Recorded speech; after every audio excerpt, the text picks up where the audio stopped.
Good morning, world of readers. I am Book Dragon Erin, and I would like to welcome you all back to my booktube channel, where today I will be discussing Single Girl Rules, #3-headed monster by Ivy Smoak.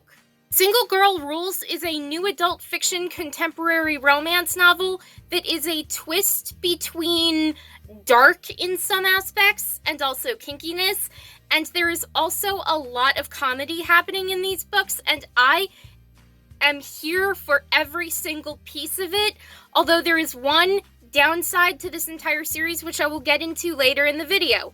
So far, Single Girl Rules #3-headed monster is book 3 in the Single Girl Rules series.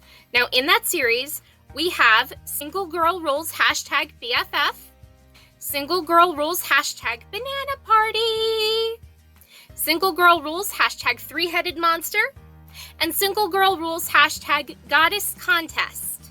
Moving right along into a summary, I'm the ultimate single girl, but I am also the best girlfriend in the world. When my lesser half invites me to Harvard to help him get into the most exclusive club on campus, I am all happy to help. In fact, I am about willing to do anything to help him get into this club, even if it means taking off my shirt during a scavenger hunt, or slipping away during a fancy dinner to use my best persuasion skills on his future brothers. I might even have to tame a 3-headed monster, whatever that means. Spoiler alert, it's a sex thing. Now for my thoughts on this book. I love leading Lady Chastity's let's do this /party girl attitude, Ash's hesitation, but truly all-in moments, and then I love Slavanka's pure Russian girl scenes.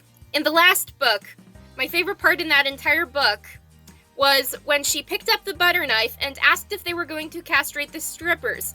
Dear God in heaven, please no, Slavanka, we need the strippers. Before Chastity said, put down the butter knife, Slavanka.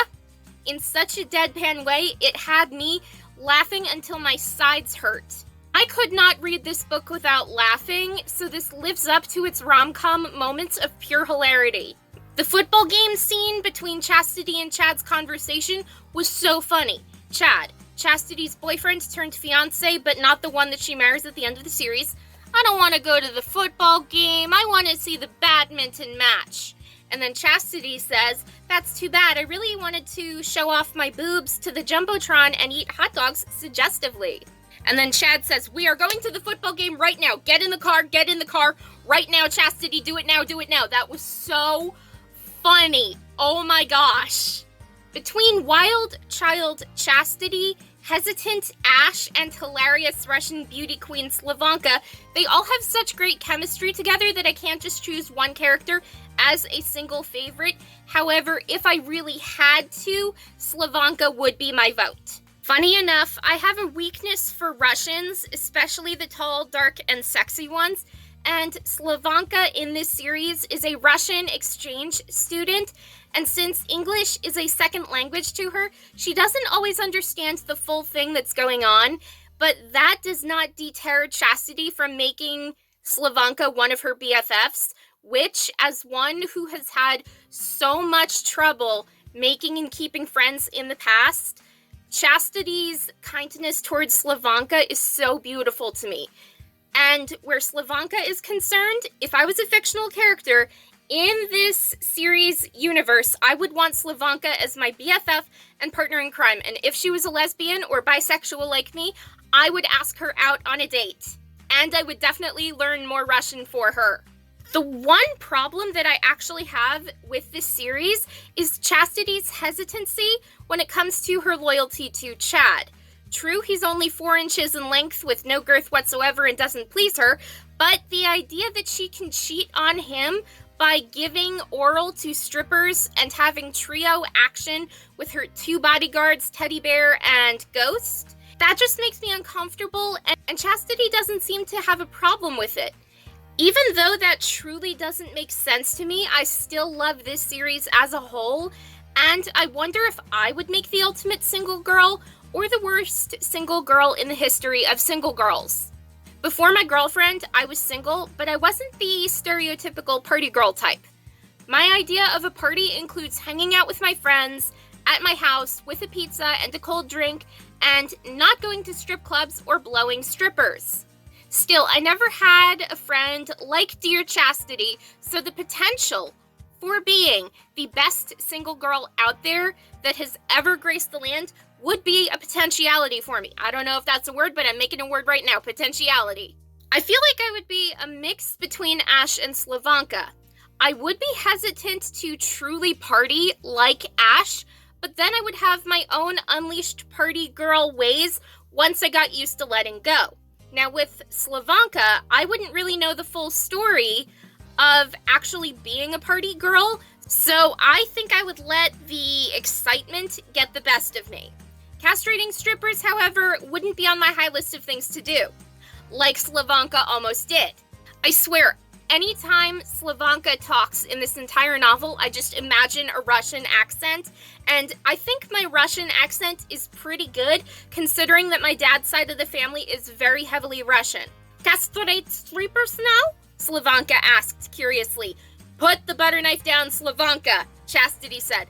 I just love Slavanka so much. She is literally my fictional dream girl.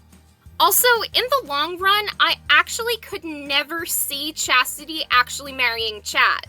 Teddy Bear seems like he would make a better husband than Chad, because Chad is fairly selfish, and as much as he says, I love you to Chastity, I actually don't believe him 100%. Now with Teddy Bear, he is protective of Chastity, has the massive cucumber that Chastity loves playing with, and he genuinely cares for her. Teddy Bear even went into the shadows to dig up information on Chad, and with Chad's family falling into financial ruin, if Chad was to marry Chastity and gain her money as well, then with that huge amount of money that he would get, he would be able to pay off his debts and then leave Chastity basically destitute and broke. All in all, if this series actually wound up with Chastity marrying Chad, I would be ticked off worse than my mood before my second morning cup of coffee. Now, anyone who knows me knows I need at least 1 cup of coffee in the mornings to totally wake up. 2, if I'm feeling especially stressed and needing to not murder people. In fictional universes, that is. I don't murder for real, I just write stories and then kill off characters. I'm really good at doing that, but that's beside the point for the morning coffees. If I'm not making any sense here, that's just because I've only had 1 cup of coffee today, so maybe after filming, I should probably have a cup of coffee. Also, the more action Slavanka shows, the more I fall in love with her fictional charm. Let me set the scene. They were in a dark hallway, there were knights in shining armor lining the walls as weapons, but also just for show to give that darker aura to this frat house, basically. And so when Ash was freaking out, Chastity tried to calm her down. That didn't work, so Slavanka steals one of the swords and holds it up, and she says, I keep you safe now. You will be protected. Trust me. In her beautiful Russian accent, I pretty much butchered it there. I imagine her voice is really sweet with a Russian accent and totally something that gets my heart melting. But it was so funny, and since I do have a weakness for Russians and for swords, the two of them combined make me go weak in the knees every single time. Much as I love a good plot twist, it is pure torture not knowing who Chastity marries until the final book, and I haven't read the final book yet, but we do find this out, right? Because I would be devastated if Chastity married Chad. Chastity is about to walk down the aisle to meet her husband at the altar, but she needs to deliver the Single Girls Rule book back to the place she first found it, so she winds up leaving her wedding, and we don't even get to see who the groom is. Is it Chad, or is it Teddy Bear, or is it somebody else entirely? As I said, I would be absolutely crushed if it was Chad, and I would actually be squealing with happiness if it winds up being Teddy Bear, whom Chastity marries at the end of the series.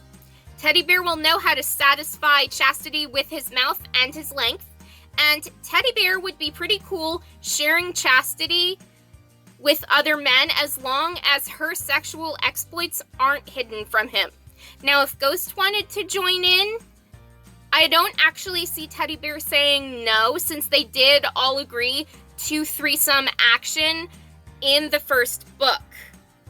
And asking Chastity to give up sex with everyone else almost doesn't seem fair to her character as a whole. Plus, Chastity is a contradiction to her own name.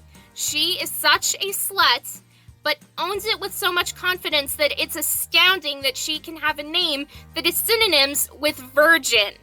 Moving on to my final notes now, I rated this book 4 out of 5 stars, and as far as my official review goes, I cannot take the suspense. Who does Chastity wind up marrying? Please tell me it isn't Chad. I would be devastated if it is. That's the only bad thing about this series, Chad being too much less than who I think Chastity deserves. And I honestly hope to God that Chastity winds up marrying Teddy Bear or one of the 3 of the monsters who she tries to tame.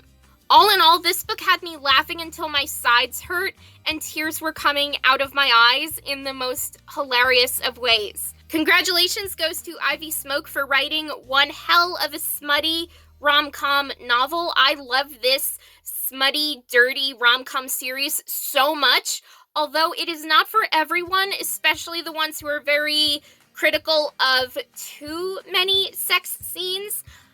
I get that there can be too many sex scenes, but this entire series of the Single Girl Rules is all about different sex scenes while uncovering the mysteries of this mystical, magical book that appears to the ultimate single girls of the world.